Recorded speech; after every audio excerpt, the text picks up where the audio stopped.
A new load comes in, your team opens the door, and it's ridiculous. That load is just all over the place, not what you're expecting, and sometimes it's not even the right load. The question at that point is, what do you do from there? So you might be thinking, how can I have a process in place for all these different types of exceptions or irregularities that I'm dealing with? It's always completely different, and that could be based on customer, it could be based on what the load type is, it could be based on the truck. And how can you actually put that together and deal with that? We can put these exceptions in a few buckets where we can build some process around. And I'm gonna walk through a couple of options to help your team organize that so you stop flushing money down the toilet, wasting time and energy at your facility. The first category you're gonna be dealing with that happens quite often is broken loads. You open those doors, you look at it, and all you see is broken goods or pallets, and what are the next steps? So when you're looking at that, the first step is we're not going to actually reject this load altogether.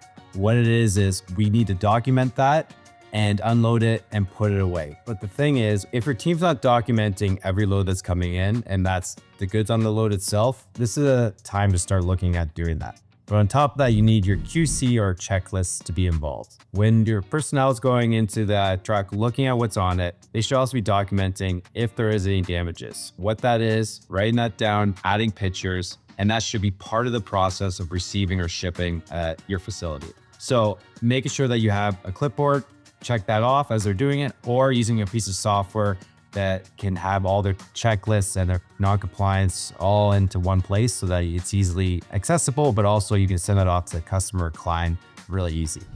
So your process is gonna look like this when a broken load comes in. You're gonna look at it, are we gonna fully reject it, or are we gonna isolate that issue? And what are those next steps? So if it's fully rejected load, who needs to be involved? Is that sales rep? Is it the front end office? Can you just turn around that truck? Is it different for each type of customer? You need to have those exceptions for those loads all outlined for your team to know what's going on. And then if you're gonna accept that load, but there's some damage to the load itself, what are the next steps? Are you isolating that into a certain area? Are you breaking down a couple of pallets and stacking them, into one pallet? What are those next steps for that? And again, that could be very streamlined, and it could be one way always that you're dealing with it. Or if you have different types of customers that have different needs, you also have to make sure that those are outlined and that process is laid out for them. Your next category or bucket is poorly packed loads. You open those doors and you see that the load is shifted or that pallets are stacked incorrectly. And it's not something that, there's no damage. You're not going to reject that load. You just look at it and you're going to know it's going to take a lot longer than it should. The easy win on this one is experience. Experience dealing with loads that have shifted or just packed incorrectly. That experience is second to none. But what happens when you have someone newer or someone that has never dealt with this type of load that's shifted, or you're dealing with that? So getting them that experience and letting people from the team see, we need to unload this load and it's really hard, we can't get in there. What are the next steps? That's really going to help your team, and that's just a small little win that you can look at. The other is, do we use a different forklifts? I've had it on my side where we'd have this small little forklift that couldn't lift the material itself, but it was so small that we could drag things out and we could get into tight spaces and would cause less damage because it's half the size. So if you bump anything, it's not going to cause those big issues. That was one of our first things that we would go into and see if we could use that small forklift on that side. The other thing to consider when you're looking at this, and bring it as part of your process too, is when you're looking at that load, you're about to start trying to get that out or work on it, is that going to jam up any part of your operations? Are you going to need that dock door, or is it going to block off certain parts of the area that you need to have other forklifts or other people going through at the same time? Looking at that is going to help out a lot. So maybe you do have, at the end of your building, that one dock door you don't use as much, use that as like your exceptions for loads that have shifted, and so that it's not blocking any of the traffic. Because the one thing you're going to be looking at is you're going to probably get hit with detention on this load. That's one thing, it's going to happen. But the other thing you really want to stop is any detention or demurrage on any other loads that are coming in on your facility. So if you can isolate to that one side or into one dock door that's not going to affect traffic, definitely look at that.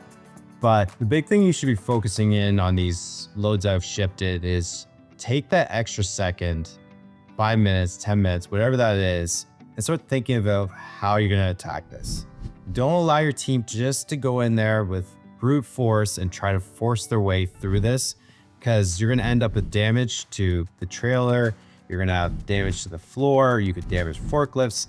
There's the health and safety side of it where something could shift or move and people could be around. So taking the extra couple of minutes, yes, we're talking a little bit about detention to merge, but that 5 minutes could save you, 20 minutes or even, some damage to something on top of that. So thinking of attacking the problem a different way, and that could be even just getting the truck out of the dock door and on the ground, pulling with the forklift, the loads to the back so that you can move it. It can be, unfortunately, hand bombing things. It could be looking at how can I use some straps and some chains in a different way to try and shift things around. And also talking to your team and your best forklift driver of how they would attack it, or if there's anything else they've seen before. Just having that communication will help you and save a lot of time.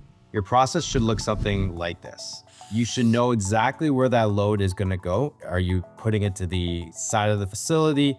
Can they stay exactly where they are? That's their first step. Talking to your team, getting the right people that have dealt with these types of loads before and have had these issues. And also communicating at that time of what are some of the concerns, what are some of the issues, what are the things we've already tried before. Make sure that they know that. Make sure that you have all the correct equipment there. So that could be chains, straps, smaller forklifts, whatever that looks like, are all in the same area. You're ready to go. You can attack this. You're not going to be wasting time going back and forth trying to get different tools.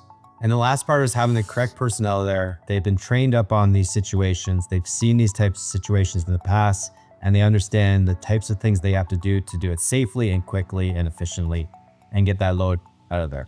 So now that you've dealt with that load that came in, that shifted, irregular, whatever that was, what are you going to do next time to stop this from happening? I think that's the biggest thing we kind of forget. It's like, oh yeah, that load is shifted, so it's fine. Next time it comes in, it's going to be okay.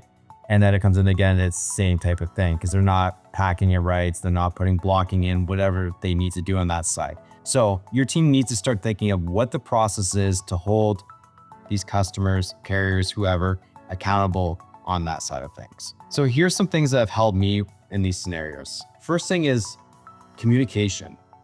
When you start getting a new customer or even a customer that you've been working with a lot in the past, you have to start setting those expectations of what your team expects and how much time you're really going to give that load, that customer each time they come in. They need to know this because if they don't understand that, they're going to do whatever shortcuts or whatever that looks like so that they can get it out of their facility quicker on their side. So as this new customer gets up and running or this new type of load comes into your facility, letting them know this is a trial and what that means. Even just laying this out there so they know what a trial means is you're going to come in, we're going to look at the load. This is what we expect. We're going to give you feedback on the first load or first 3 loads, and you'll be able to adjust those loads so that we can continue to drive this cost down and have a quicker service. And let them know by doing these things and these trials and the communication of this, we're going to make sure that there's no detention or demurrage. The other thing to think about though is sometimes you're going to get these loads and your customer is going to be like, I can't do anything about this. It's coming, a container overseas or something like that. This is the way it is. So what your team has to know is how you're going to deal with that. The first is making sure that you're charging enough for that load coming in. You're still on top of it. Just because we said we're going to charge 20% more because we got to start doing half of this hand bombing, making sure that 20% is still worth it in 6 months, a year, or whatever that looks like. That's one of those things that you got to continue to look at so that your team's not losing time. And sometimes it might not even be worth it to take those loads anymore. You might have a higher priority customer with better margins or less overhead for staffing, and you got to look at that. The process your team's going to put together for dealing with loads that have shifted or packaging correctly is going to look something like this. You're going to start having better communication with those customers, letting them know these are our expectations. This is what we need to see, and we're going to start rating you on that.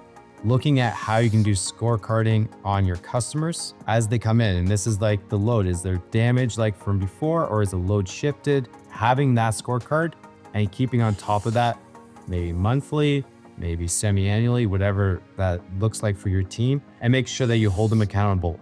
But you need to have that communication with them of, we expect this load to show up this way and show up this way, and giving them a little bit of grace period to figure out how to shift that load or how to make it work a little bit better, and communicating with them and getting them to sign off on any of these changes that you're doing. So in the original agreement, you're going to make sure that they sign off that this is what we expect when it shows up. And then as that needs to change, making sure that the document's updated, making sure that they're signing off, make sure everyone knows what the expectation is and how you're going to hold them accountable. As you're running your operations and you're looking at thinking, these unique loads that come in, these exceptions, it's really hard to put a process around. Take a step back and think about the couple buckets we put all of these unique loads into. How are you going to put a new process in, and how are you going to streamline it to help with these loads in the future? So even if you get 50% of your process down, documented, well-oiled, that's 50% of the time that you're saving from what you're at today. If you're looking for more ways to improve processes, check out our next video.